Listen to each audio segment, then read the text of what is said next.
Hello, friends, and welcome back to Malicious Compliance Stories. Maybe the idiot parent from our first story will learn not to make promises related to someone else's property, money, or time. Probably not, though, based on his attitude. But before we begin, don't forget to subscribe to our channel if you're new here and turn on notifications so you don't miss a new video every single day. Here we go.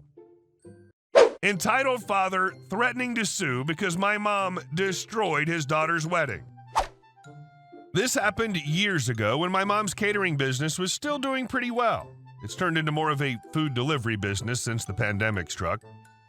So anyways, a client requests my mom to cater for her wedding, with the chocolate fondue and all that good stuff, so her employees go first, and when my mom and dad arrive at some ungodly hour of the morning, around 3 a.m. or something like that, she's surprised when she sees that little work has been done. The reason behind that is not employee incompetence, but the lights. They were out, and the client didn't mention that. My mom tried to open the lights, but even if she flicked the switch on, nothing. So they got a bit of work done, but not a lot, and they waited for daybreak before they could start with the rest. They started, but my mom noticed something in the backyard where they were going to put the food in. There were flies everywhere, but not just regular flies. To make matters worse, they were twice the size, to the point they have a term in my language, banga. Not sure if it means big or adult flies, but I think it's the latter. So they had to adjust and put the food in a small tent away from the giant flies because anywhere near them, it's sure as hell gonna mean a health code violation. And even worse, the visitors came early and started playing with the napkins and other utensils on the table, which made my mom's job even harder. The bride obviously had complaints, but my mom explained the situation and the fact that the lights weren't even on and those giant butt flies on their own venue, their literal property. The bride obviously wasn't the problem, so I introduce you to her father, who we'll call Jack, entitled lawyer dad. So Jack starts shouting about how my mom ruined the wedding and that he's a lawyer, so he'll definitely sue her. My mom says this, "Sir, with all due respect, I know that you're a lawyer. And I know the law, and I know my rights. If you want to, we can check the CCTV footage. I know I'm in the right. Do you think you're above the law?" She then explained to him that her employee stayed up all night to finish what they could in a condition with no lighting. Jack continued to shout at my mom while my dad tried to drag her away to keep space between them. I don't think Jack went through with it because there was CCTV footage already for evidence. My mom has more stories about her catering business, but this is the one I really remembered the most. And our second story. You sure you want that discount? I used to work in a grocery store in my town. We were small enough to have our regulars, which we might know by name, and others. This is the story of a regular, which will be called Crazy Lady, CL for friends. In Quebec, French Canada, for the ones that might not know, the Social Security is somewhat strong and gives a poor lifestyle but still livable to the ones who need it. The abusers can make a living out of it, taking jobs on black market and getting a state paycheck. CL was an abuser of many trades. From what I heard, she worked in a warehouse and bragged about being a social beneficiary to us, living off people's taxes. A charming person. CL would also abuse coupons. She'd try to get the young cashier who had no experience to stack unstackable coupons and argue over discounts on the wrong item or the wrong format, i.e. the 500 milliliter is discounted, not the 1 liter. She'll argue the 1 liter. I was part of the wrapper team. We would put the merchandise in bags and deliver it to the car if needed. If someone argued a discount, we'd go and look for it. CL got me and Angela, an inexperienced cashier, and she wanted some clam juice. She thought it was tomato juice. It was red and similar label, discounted at the tomato juice cost. Usually, CL would argue, we'd get the proper label, and she'd ask for the manager, who would explain the misunderstanding, and she'd leave angry. We also thought CL didn't know the discount she got, just that there was a label saying the merch was discounted. This evening, we got proof of it. This time, she got her damn price. She had the cheapest of all clam juices in her cart, let's say $5. The tomato juice, the costly brand, was $6 after discount. The format wasn't the same. CL saw the item scan, her eyes bolt to the cashier's screen, and no deduction. My tomato juice was on discount. The tomato/clam thing is coming later. She said in her usual demeanor, looking hungover and smelling like a carton of cigarettes a mile away. So I went for the real price, knowing it was clam juice. CL follows me. I tried explaining to her that it wasn't the same item, clam and tomato versus tomato. She'd get none of it. I tried explaining to her that it wasn't the same brand. She got none of it. After explaining her these, I let her have her price. I went back, the manager was waiting for her. I swiftly explained the CL's mistake. She smiled and went to Angela. She tried explaining the same way as I did the brand and format thing. CL was having none of it. She entered the price CL asked for. She paid $6 for a $5 clam juice. 2 hours later, CL comes back. We're still the same staff to greet her. She's fuming. You sold me rotten tomato juice.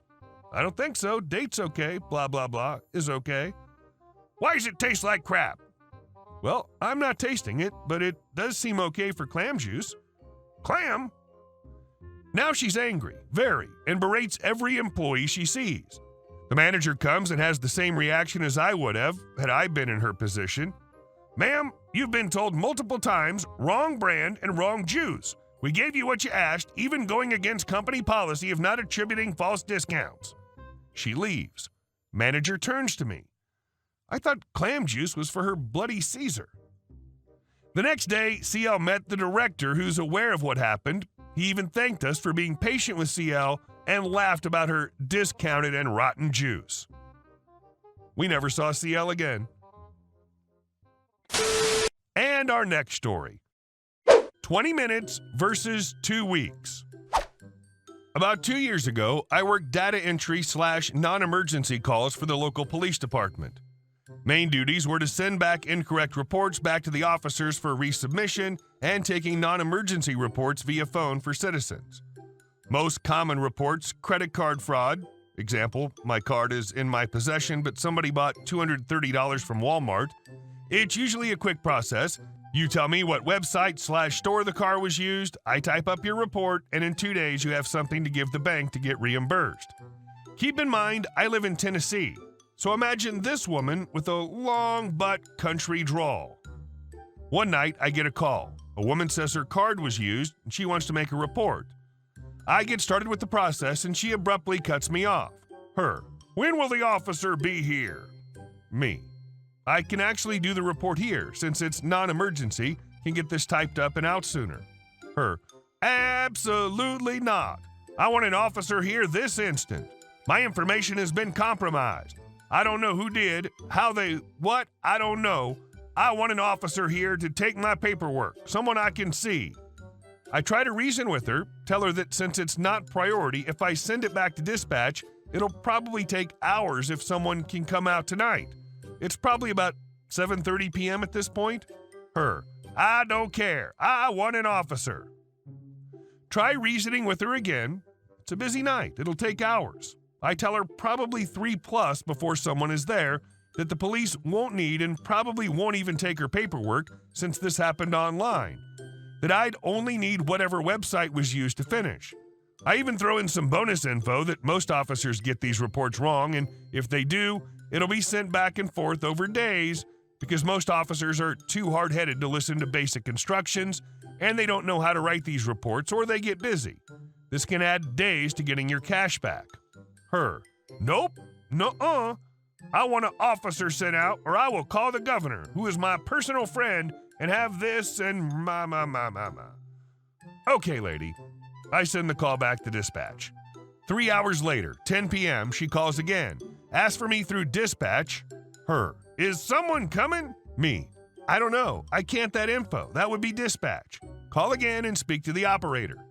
She calls again, talks to my coworker, who's very cutthroat and cut her quick. Calls again, talks to me. At this point, I'm just being a jerk because my coworker and I are laughing at her expense. She calls one final time at like 12:45 a.m. just as my shift is ending, saying angrily, I have waited all night for an officer. This is ridiculous. I'm gonna I apologize, tell her I tried warning her, and, added bonus, now I wouldn't even be allowed to take the report, and the shift is ending, so it'll have to be tomorrow. The next day, I log into the system. She called in the morning requesting an officer. She calls in the evening waiting again. She makes a fake reference to some uncompleted report, which number she can't remember, and asking for me so she can get through. I let my coworker handle it. I kept looking up her number. Saw late that night she got officer out, and I could see every time this report got rejected. It took almost 2 weeks between the slow officer, his constant rejections and days off, and then she had to make a trip to pick it up. I tried to warn her. And our last story. I'm not who you think I am. I'm the boss.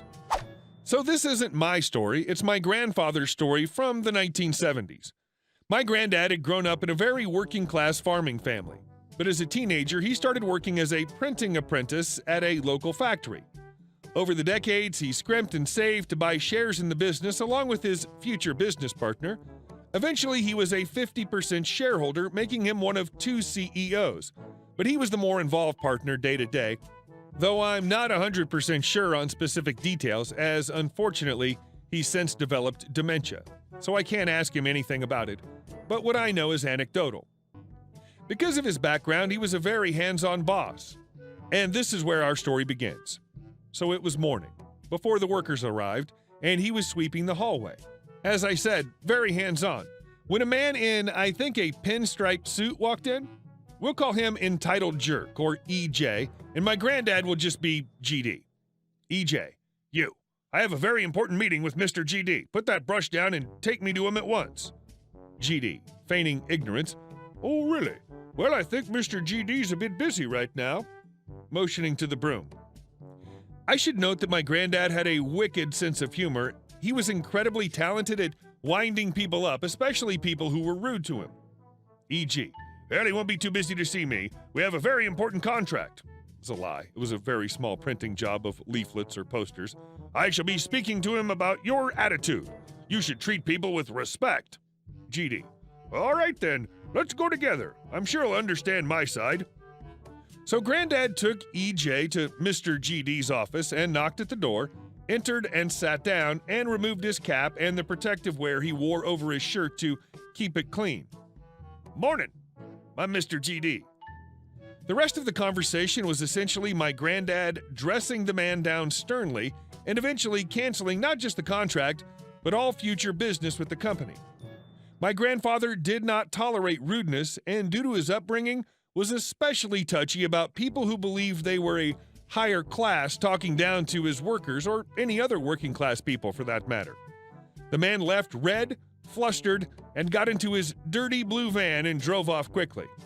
My granddad never saw him again, but I still remember him with tears of laughter in his eyes telling the story to a 6 or 7-year-old me and my little sister around the kitchen table. Hey guys, thank you all for watching the video. I'll see you in the next one.